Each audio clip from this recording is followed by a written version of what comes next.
What you resist persists. Right? And that's what we're trying to see in meditation and being mindful, is how, again, not that we're not going to experience emotions. We should still experience emotions. We want to experience emotions and feelings. Like, we do want to.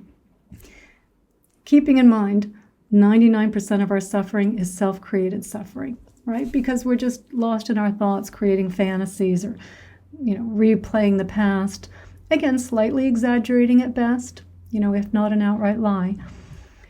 But for the real things that are happening in life, like when we are really experiencing something, like you had a setback, you're not feeling well, your partner's not well, your child's not well, your parents not well, something's going on, you've lost someone. Like, we need to be able to feel those things. We want to be able to feel those things. So we don't want to resist whatever it is that we're experiencing.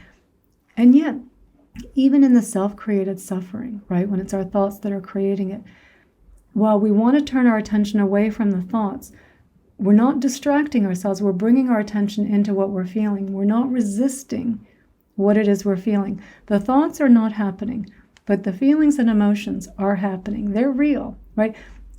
Every time we're having thoughts about ourselves, ego thoughts, and most of our thoughts, in fact, 80% of our thoughts are fear-based.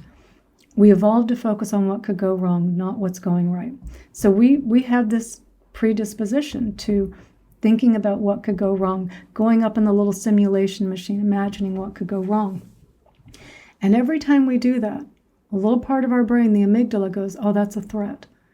And I only have one response to threat, the stress response.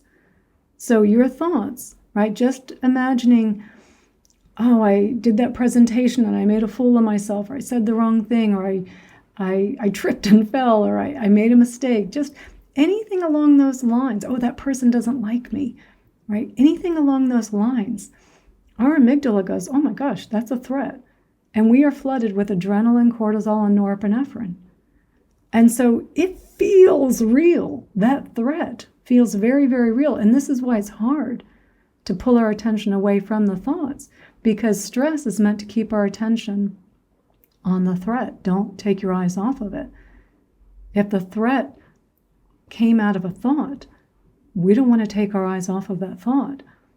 And so this is where our practice is. So that meditation, Kathy, that you were talking about, where your mind was really restless, that's the practice for these types of situations where you're being mindful and you're recognizing what's going on. And it's bringing your attention into your body, accepting the feelings and emotions, the physical sensations. Those are real. That is what's happening. And when you do that, when you pull your attention away from your thoughts into your body, and I'll often offer to people, say, just do 10 breaths. You can go right back to your thoughts after that. But can you do 10 deep breaths of being with the physical sensations, being with the feelings, the emotions? Just 10 breaths, and you can go right back to them if you want to after that. But 10 breaths of being with what is enough to break you, first of all, out of the thoughts that were creating the feelings in the first place. So we've now cut that off, and we're able to be with what's happening. And 10 breaths is enough for us to come back into the present moment, out of that trance of thought, out of that nightmare of thought that we were creating in the self-created suffering, right? And being able to be with what's happening.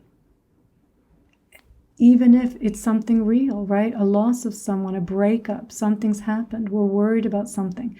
To come into the body and to feel what's happening, right? If it's sadness, to be with the sadness, to feel it, but not the fear of, how am I going to deal with this in the future? I'm never going to find anyone like that again. All of the ways that our mind, our thoughts, our ego thoughts kind of torture us when we're feeling down. Not allowing us to be with the sadness of maybe the end of a relationship, right? Whether it's a romantic relationship or someone you love has moved away or you've lost someone. To be able to be with those feelings in a really skillful and kind and compassionate way. Using the breath, opening up, right? Because that opening up is the opposite of the stress, getting ready to fight or run away or hide, right? To get small.